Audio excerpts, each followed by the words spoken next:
Gone obviously without a wetsuit. It was wetsuit not required today. And Summer Rappaport, although she was 4 above the water, has already run herself into a small lead.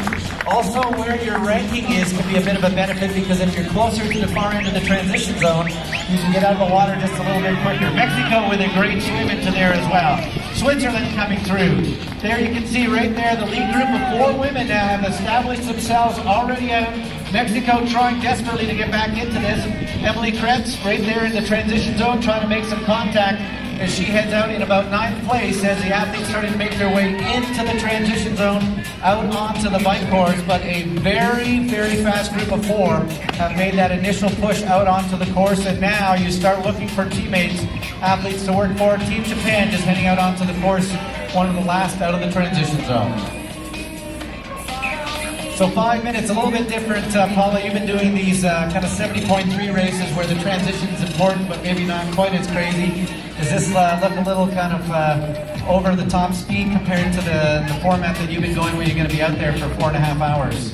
Yeah, the transitions are definitely less critical in a half Ironman, but I often have the fastest transition just because I'm so used to these ITU transitions, and there's this feeling of urgency to get on the bike even if you do have a 4-hour race ahead of you. So it looked like Emily was in good position getting on the bike. She had a lot of girls beside her, so I think if they can work together well, they might have a chance to bridge up to this front group. It's always a bit deceiving on the on the camera, but it looks like it may come together.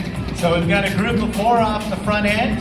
Summer Rappaport into that group right now. Sophie Coldwell, I think, is into that group. Maya Kingma into that bunch.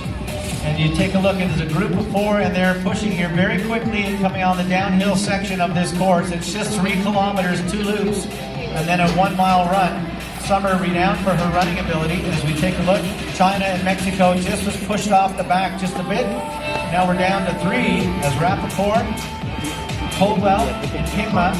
That group of 3, and you can just see one athlete having trailed the back, and that is always a very sad place to be when you realize the train has left the station. Some of these athletes and countries, certainly when you take a look at their team selections, they may have left one very strong athlete who can make a bit of a catch-up. As an example, I see that Taylor Knibb is the second woman, and she's such a great cyclist, she might have a chance to make a bit of a catch-up. Australia now pulling New Zealand. You can see the group. Kretz is into that bunch. The Italians are into their group. So it's a group of 3 off the front. Mexico and China just in the back, and I think they're going to get pulled back into that large group here momentarily.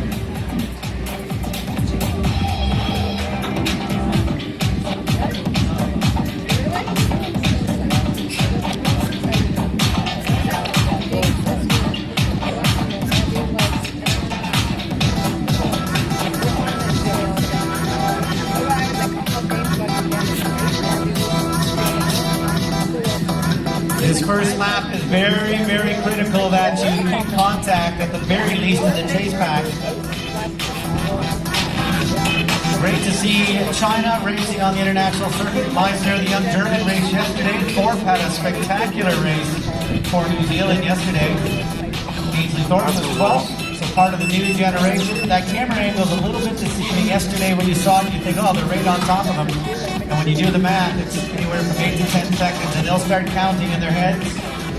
3, 4, so about 8 to 9 second gap, but there are some outstanding riders. Jazz Edgelin into that chase pack, the Canadian in there as well. I think Japan might be off the back. I saw them just leaving the transition zone, and that's very difficult on this format of racing to make up time once you've had a sizable gap put into you. You've been on this course a few times. What kind of speed would it be coming down this hill right now, Paula?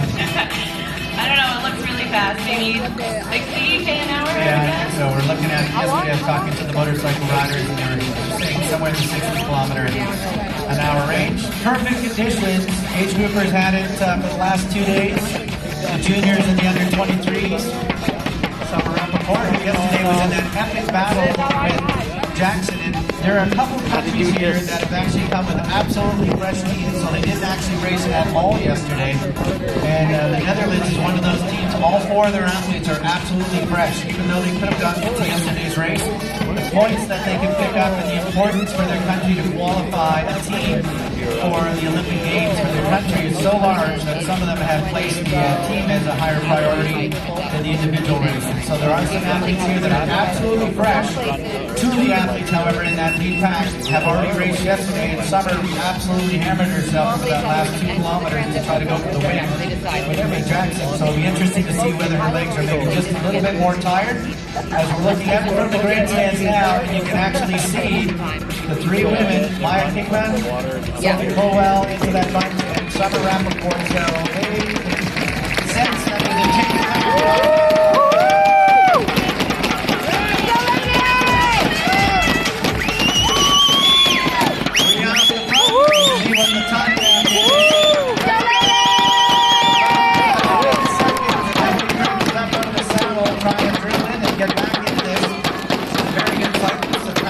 Athlete for Canada, had about a year away from the sport with some